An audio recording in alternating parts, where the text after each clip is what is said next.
Hey everybody, welcome to another video here again on the 67 Stang channel. So, for several videos I mentioned about the old girl smoking a bit. So we're going to start trying to dive into that and figure out what's going on. So, yep, let's get into it.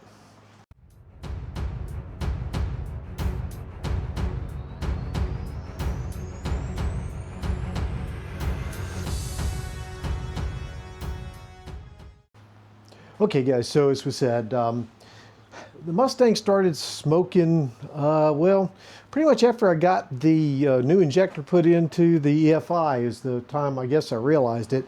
And as I've mentioned before, it's been very irregular. Sometimes you don't see it happening at all. Other times I can actually see it in the rearview mirror. There's been times when I've been sitting at stoplights and suddenly it looks like the whole car's enveloped in smoke. It's just been very hard to figure out what's going on. I can say I do think it is a white smoke, but I'm not 100% sure on that. So what I did a few weeks ago, I actually took the car for a test drive and I put a camera back down where you could see the exhaust pipe as I was driving. And so to get a better idea of how much it was smoking and some things, I kind of think it seems to be worse when the car is warmer. Bad thing is that day was not a very warm day. It was kind of cool day compared to some of the other weeks we'd had around our days around that. So anyway, so I'm going to go ahead and pop some of that footage in here now so you can kind of see what I'm talking about with the smoke, and then we'll come back in and start looking at some possible reasons or check some things out and kind of go from there, shall we? Yep, so let's get to watching that driving footage.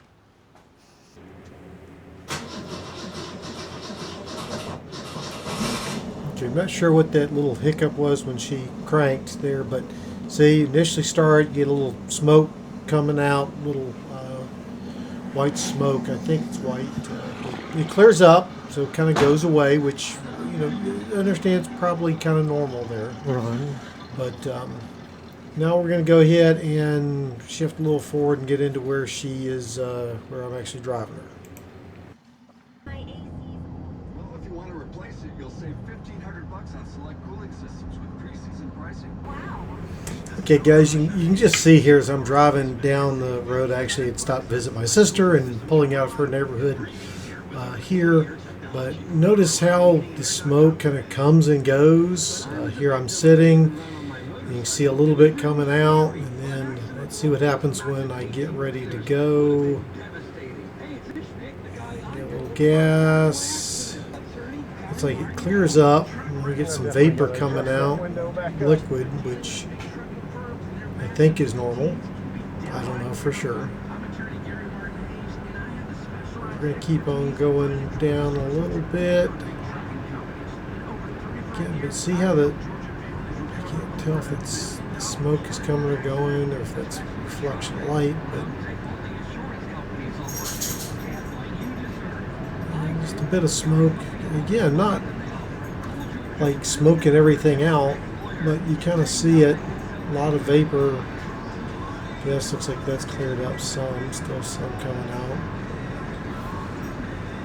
I'm going to speed this up a little bit till we get to where we're stopped. Yeah.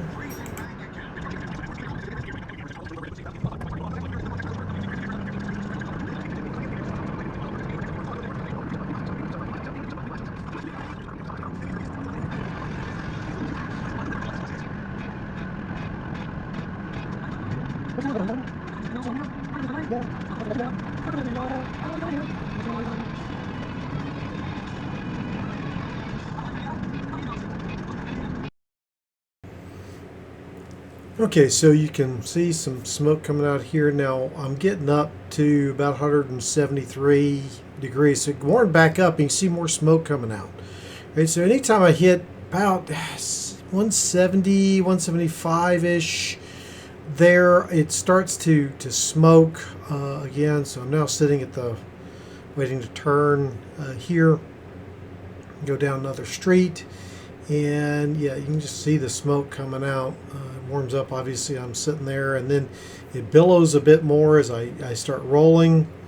Then it seems like it clears up as I'm going down the road again. So again, just going down the road here, and I mean it's not blowing a lot of smoke, maybe a little haze. It's hard to tell with the glare coming off the sun there, what's glare and what's smoke exactly. But you kind of getting the idea of the smoke here and what I'm seeing and why you don't see it in the rearview mirror and stuff. So I'm gonna kind of going down a little bit further, see if I can see any more good spots.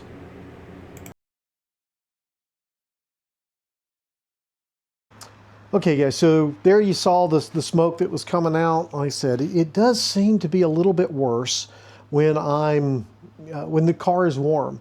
After it's set for a little bit, gets up above, say 170 degrees or so. I can't remember what thermostat I have in this thing. I think it's a 175-ish thermostat. I know I had like a 195, which is what the stock one was, and I actually still have it somewhere over, here in my stash of parts and things. But anyway, so what I want to do is check to see, because it does appear to be white smoke, which to me, I think, is an indication that there's coolant getting into the cylinders maybe, which could mean several things, right? It could mean a cracked head. It could mean a bad head gasket. It could mean something else that I'm not thinking of right now. So we're going to check some of that real quick. Let's look and see if we've got any coolant in the oil. And then let's see if we've gotten any oil in the coolant, and kind of go from there. So let's go up the front here and take a look. Pop the hood. Neighbor's cutting the grass over there, so get the good old hood pop there. Girl, yep, I flipped her around. So let's see here. I'm gonna get you situated so we can see this stuff. Okay, let's get my rag, and I'm gonna pull the dipstick out here and clean that off. Pull this up. Now, looking at that, and I don't see anything that looks like there's coolant in that oil.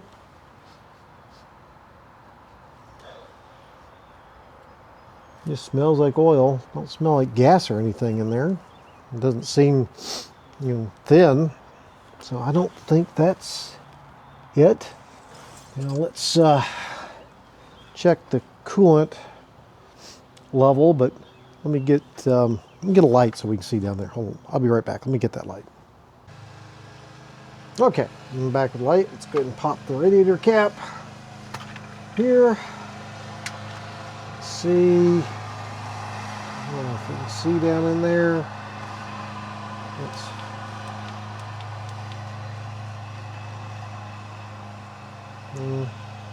Looks a little rusty. But I'm not seeing any oil there, so what I think I'm going to do now, I think I'll go ahead, because looking at the rust in there, it might be worth going ahead and flushing that cooling system out anyway. So I do have some radiator flush and stuff, so let's go ahead and drain that out, and then see what we see as we drain that out. So I'm going to go ahead and get a catch bucket, and then we'll open up the pit cock, and where's that? Oh, there it is, down there. Oh yeah, right next to that frame member. Okay, anyway, so I'm gonna get that done and get that drained out, so we'll come back.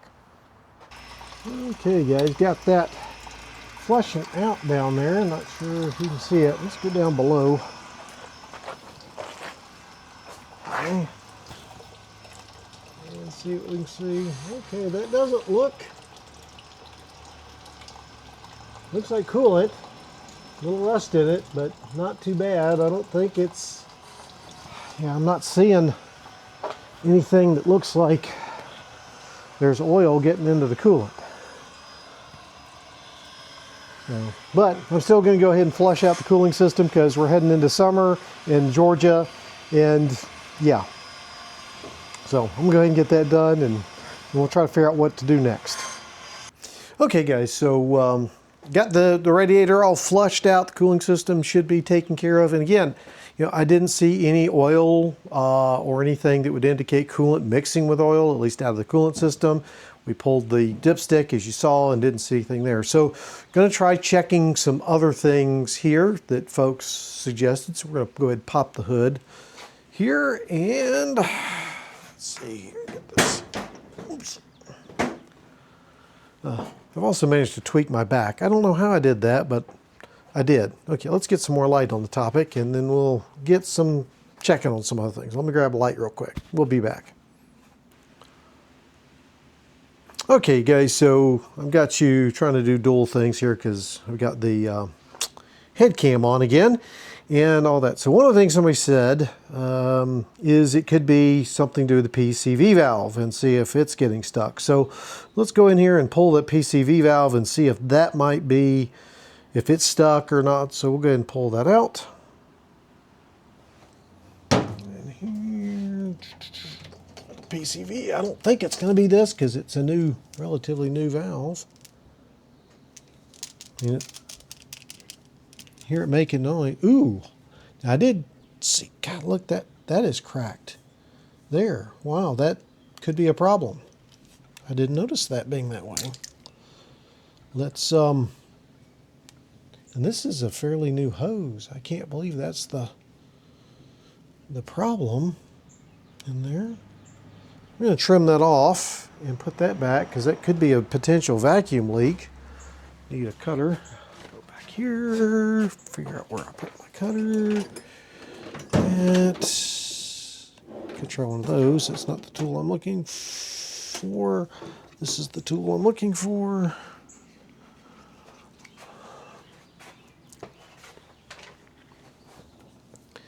Here, let's trim off some of this.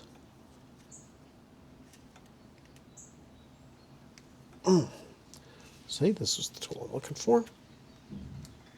Is it gonna cut through that? There we go. Wow, is that hard? And then is that gonna reach on there?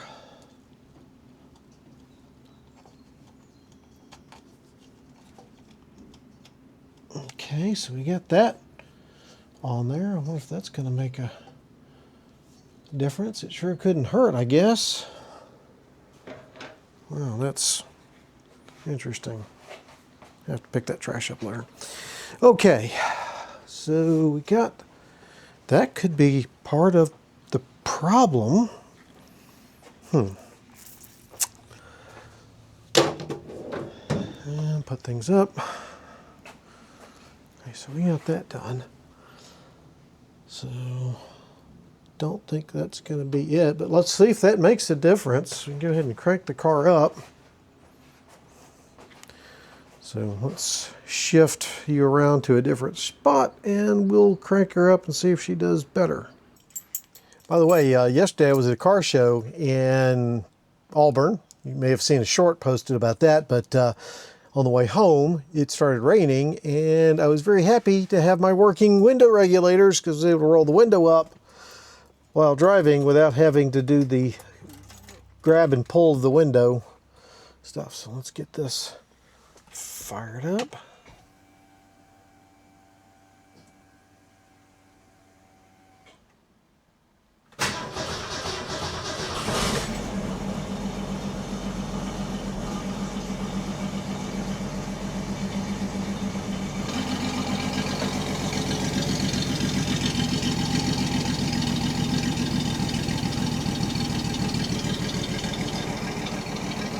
Okay, she doesn't appear to be smoking yet. Could it be that simple? We will see. I can't believe that was that cracked.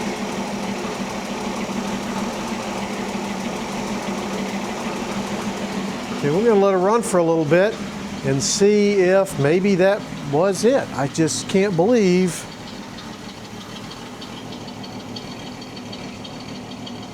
that was it. Okay guys, so still worried about the smoke, but I've noticed something. Let's see if you can hear this.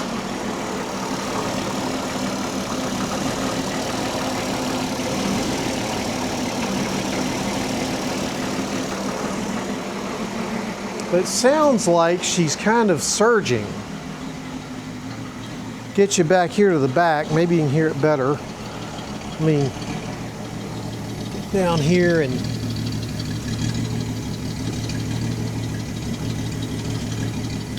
get the mic a bit closer.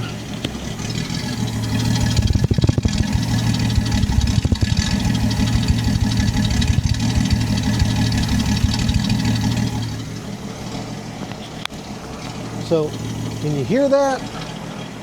Could you hear the...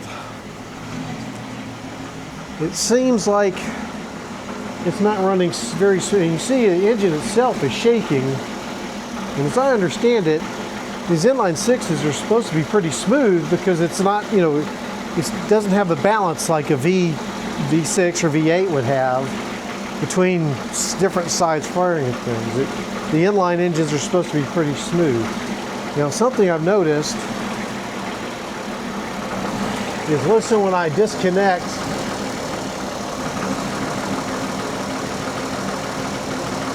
It actually disconnect 3 and it seems to run smoother. Does that make sense?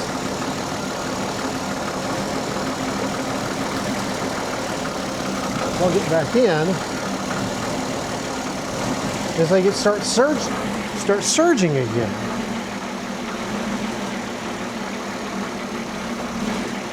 That's weird.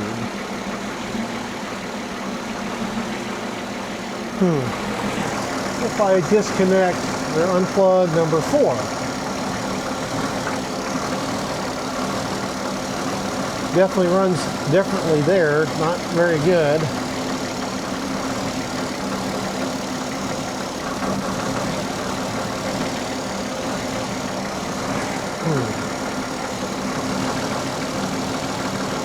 Yeah, disconnect 3 and it's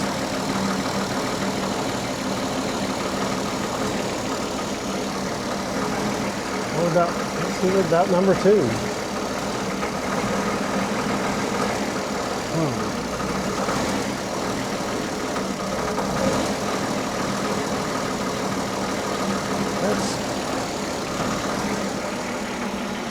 Okay.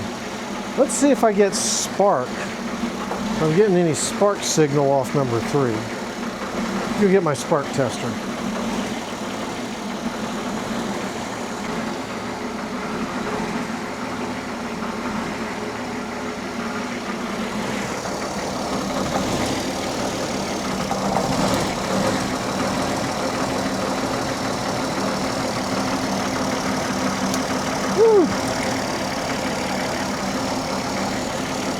Okay, I'm definitely getting spark there.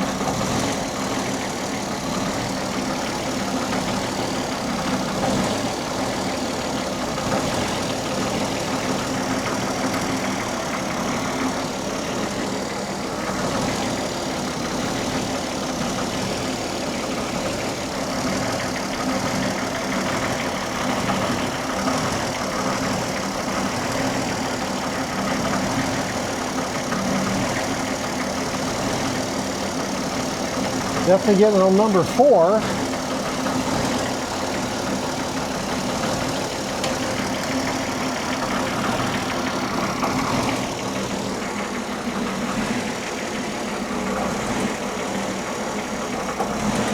Definitely surging on that.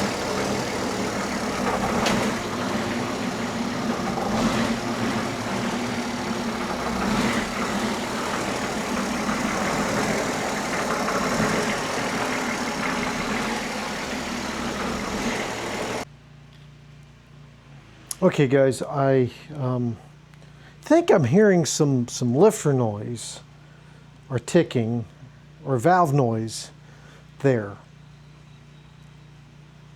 And I'm not sure. I think that's what I'm hearing. And I don't remember now if I recorded the video of that, but I'll stick that in here if I didn't already do that.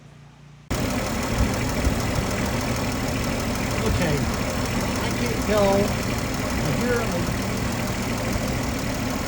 tick. I think.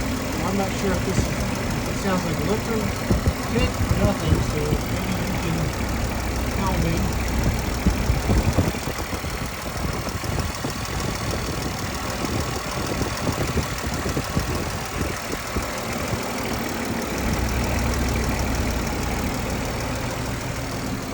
Okay, so I'm back, and I pulled number 3 plug out because that was the one we were mucking with. So if you get in here, you can see it looks like it may have some oil around the ring, around that base there, but it doesn't look to me like it's overly fouled. But I don't know.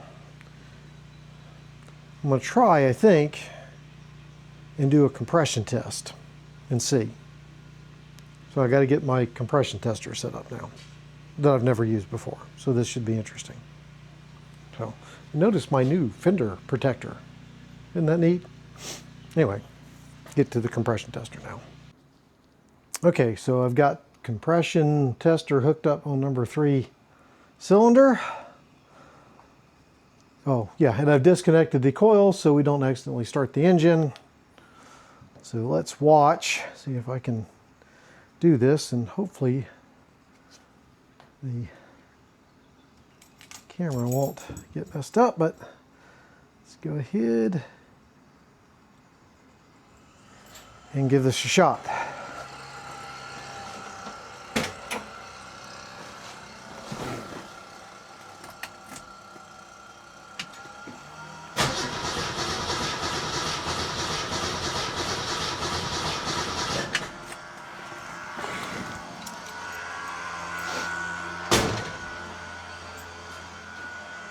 Okay, well that doesn't look good. It's like 30,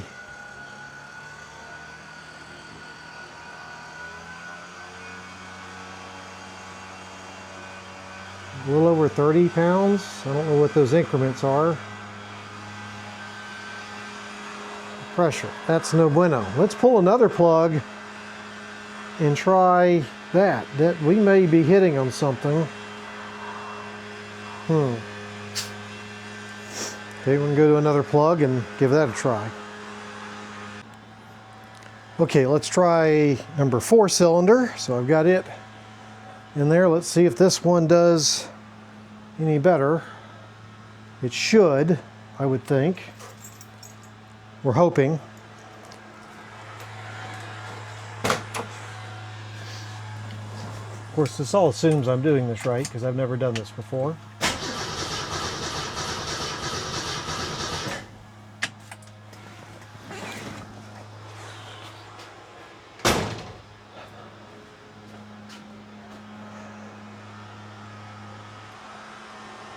That looks about the same.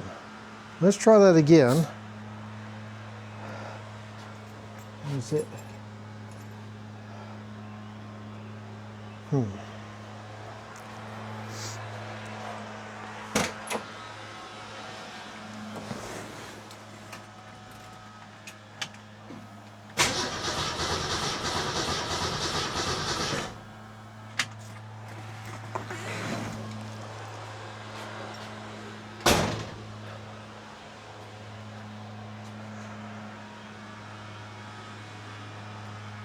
Okay. It's better. I'm wondering if it's that extension I have. Does that make a difference? I don't know. Like I said, I've never done this before. So let's take the extension off and see if that works any better or changes things. Okay guys, I actually have been doing a little research and found out that I wasn't doing my compression test the proper way. You're supposed to hold the throttle wide open while you're doing the compression test and let it run for at least 8 revolutions. I was doing the 8 revolutions. What I wasn't doing, get some glare out of there, was the holding the throttle open. So my numbers have changed a good bit since I've done it right. So let's look at the numbers now that I'm doing it right. Okay, so doing it right, I'm getting 70 on number 1, 100 on number 2, 80 on number 3. I have to admit I put a little oil down in the cylinder earlier, so that number may be a little bit elevated because of the oil. 100 on number 4, 105 on number 5, and a little over 110, as you can see here.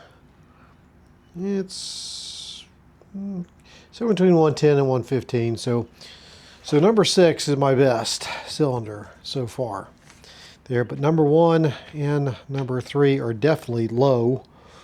None of these are where they really need to be. So yeah, I think I've definitely got some worn rings in here, in addition to maybe some lifter noise. So I think I'm definitely looking at having to either rebuild this, if I can, with new rings, which is possible, I suppose. Maybe new lifters. So I've got some lifter noise in there, or what I think is lifter noise as well. So that is something I've got to think through. But before that, I want to show you a neat little toy that I got, because I was also wondering if, you know, the plugs were good and all that.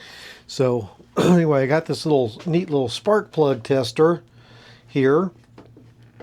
Just got it through the Amazon. Get this off here, sorry. Turn this way so hopefully we can see it better. Put the little plasticky cover, you gotta have that on. But anyway, if I do this correctly, and hopefully you can see this as it gets up in there.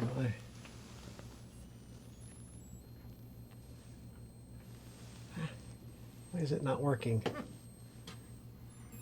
There we go. Hold on. Dang it. There we go. See, it does the sparky thing in there. It was doing it perfectly fine a minute ago. But there we go. See it sparking, so showing the spark plug working. Anyway, I thought that was pretty cool. Again, not very expensive type of thing, but shows the spark plug works. But anyway, back to the thoughts here on the engine. I went and I pulled the video from where I took the head off. And it did look like I saw a mark on top of one of the pistons that was 040, which indicates, as I understand it, again, no mechanic, that it's 40 over. And again, I said earlier that this is not the original block that's in this car. Back in like I said, 88-ish, we had to replace it because I, as a teenager, blew up the original block by running it without oil pressure. And anyway, so we had to get a new short block put on its original head, as far as I know, but had to get a new short block for it. For those that know what a short block is, that's the kind of the bottom. It's the pistons, the crank, lifters, all that kind of stuff. Anything that's not the head. A long block would include the head. So the apparently it was remanufactured. It wasn't a brand new motor. It was a remanufactured one. So it was, like I said, 40 over, I think, is what that meant. You know, hold on a second. I think there was a tag on here. I need to go look at that. Let me check. I'll bring you back if I find it.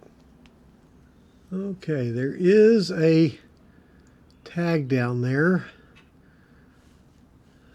that says, looks like Fred Jones. It looks like it is April of '88 as the remand date. And there is a few other numbers on there that I can't really read from here. But I was hoping it would have more, like if it had bored the pistons out and those kind of things, but I don't see it on there. So, okay. Just thinking through again. I have some options. Potentially, I could pull this motor, and assuming that the cylinders are still good and it doesn't need anything more than maybe a dingle ball hone on there, and that they're still in round, that they haven't, elongated, oblonged, or whatever, I could do that. The other option I have is I do have a friend down in Tallahassee, and I can't remember if I mentioned this already, but I'm going to, that is doing a V8 swap. He's got a Mustang, I'm not sure what year it is, that has a 200 inline six that he is looking to, like I said, swap out. Motor, he says, runs fine and all that, so I could potentially get that motor. I just don't know when I'd be able to get it. And just do a direct swap, pull my motor and put his in. It's also got a C4, so all of the transmission stuff should bolt up. So I just don't know when I would be able to get it. Okay, guys, I got some good news. I talked to my friend down in Florida that I was mentioning had the engine. It's actually in a Maverick, not in a Mustang. But he actually has two motors. He's got one out that's not in the car that he had rebuilt in the early 2000s that he says he thinks has around 37,000 miles on it. It has apparently bent a push rod, he thinks. So I think I'm going to be able to get that one along with a C4. He's not sure when he's going to be able to pull the other 200 that he's got that's in his Maverick, because he's running some issues with the V8 that he's having built and all that stuff you don't need to know about. But I am going to be able to get that other motor with the bent push rod and bring it up here. Looks like I'll be able to get that somewhere towards the end of June. I'll be going down to Florida for a work event, so I think I can pick it up then, bring it back in my truck. So what I'm thinking, and tell me guys down in the comments what you think of this.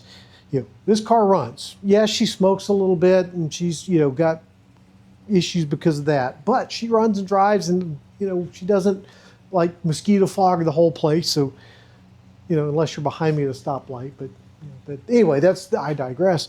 So I can keep her running and take that motor, tear it apart, and see if it's good. Work on rebuilding it, which is something I've never done, but sounds kind of fun and challenging, and in all, I've done a lot of other things. So, and the other thing I should say is when he had that one rebuilt back in the early 2000s, he didn't have it bored over, he says. He doesn't think he did. Whereas this one we know was bored 40 over based on what we saw in the stampings and the pistons when I had the head off there. So there's not a lot I can do to bore this over. I've heard you can go up to 50. You get over 50 over, then you start to have overheating issues and stuff with these inline sixes. So, even if I have to bore it over, I've got room if what he says is true. So that's what I'm thinking I'm going to do. I think I'm going to get that motor, bring it up here, tear it apart here in the garage. Don't know where I'm going to put it, but that's beside the point. Wife and I can figure that out. And yeah, I can do that. Build that engine, pull, when I get it put together and all that, I can pull this one, put that one in. Again, he's also going to throw in that C4 transmission, maybe some other goodies and stuff with that. So that's good. And he also said maybe when he yanks the other motor, I can have it too. I've worked a deal with him. We're going to do some bartering stuff, or me helping him with some things and whatnot. But anyway, guys, I think that's pretty exciting. I like this idea. I get to build a motor, which I've never done before, which should be fun. There, I get to keep the car driving that much longer. Yeah, it smokes, but yeah, who cares? So yeah, I think that's the path. But guys, let me know what you think. If you got any recommendations on rebuilding motor, or resources I should look at. Of course, I watch all the things like Sleeper Dude and Vice Grip Garage and Mortsky and all those things on there, Pole Barn Garage and whatnot out there. But if you know of any other good resources, especially on these inline sixes, let me know. I'm not planning to do anything really massive with that motor there. I have thought about putting headers in a dual exhaust. They actually have headers for an inline six. So, but anyway, that's down the road. I got to get the motor first, and that's going to be the end of next month. So who knows what else we'll do in the interim. I do know this, guys. Join me in congratulating Raisin. You've seen her on the channel when she drove the car on graduating from high school this year. She's we're going to be going down for that very soon, and she also turns 18. So that's very exciting. Can't believe that she's gotten that big. Yeah, that's just phenomenal to me. I remember when she was born. That's why she's called Raisin, because that's what she looked like when she was born. But anyway, I'm an uncle. I'd come up with those things. So with that, guys, thank you so much for watching. And again, as always, if you got any comments, feedback, or whatnot, drop those down there below, and I will see you in the next video. Bye, guys. Yep. Still love the car. Ooh, here's another pretty car coming up this way. Look at that.